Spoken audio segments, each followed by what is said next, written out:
নমস্কার দাদা। কে তুই? এই তুই নতুন এসেছেন, আজকাল লোক বাবাকে সম্মান করে না। সজল শুধু নাম, আগে পরে কিছু নাই। এই কার্ডটা আপনি যে কাউকে দেখাবেন সে বলে দেবে আগে কি আছে পরে কি হবে। এই ফকিরহাটের লোক দুজনকেই মানে, উপরে বাবা নিচে সজল। শুনলাম আপনি এই বন্ধ ফ্যাক্টরিটা কিনেছেন। হ্যাঁ কিনেছি, আমি এটাকে আবার নতুন করে শুরু করব। Good news. তবে এখানে ফ্যাক্টরি শুরু করিও আমি, বন্ধ করিও আমি।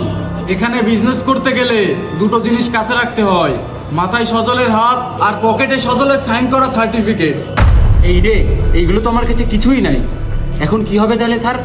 আপনাকে আমি দুটো অফার দিচ্ছি। এই ফ্যাক্টরি থেকে যা প্রফিট হবে তার 50-50 শেয়ার আমাকে দিতে হবে, আর তা না হলে এই ফ্যাক্টরি আমার নামে লিখে দিতে হবে।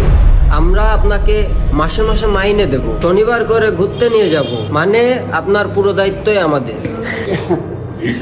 তুই কি ভেবেছিস দুইটা গাড়ি 2-4টে গুন্ডা নিয়ে আসলে আমি ভয় পেয়ে যাব? হ্যাঁ? তোর ড্রেস দেখে তো মনে হচ্ছে দালালি করে খাস।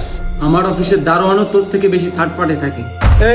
শোন, যদি ভিক্ষা নেওয়ার ইচ্ছা থাকে তাহলে গেটের সামনে গিয়ে দাঁড়া, আমি যাওয়ার সময় কিছু ছুড়ে দিয়ে যাব।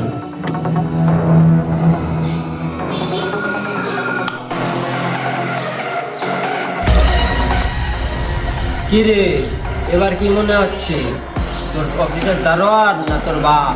এটা মতো তোর সাথে দেখা করার জন্য কি এখন হুট করে আসতে হবে? ফকিরহাট এমনিই গরম জায়গা, তার থেকেও গরম আমি, তাই এখানে দুটো টেম্পারেচার দেখানো হয়। আমার ভুল হয়ে গেছে সজল, আমি প্রথম অফারটাই নিলাম 50-50 ফেয়ার। একবার নাম্বার না লাগলে দ্বিতীয়বার ঘুরে যায় চুরি। পেপার দে।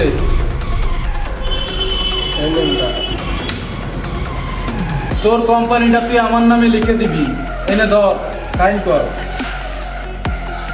আমার ভুল হয়ে গেছে সজল ভাই, এরকম ভুল আর আমার কোনোদিন হবে না। সাইন কর।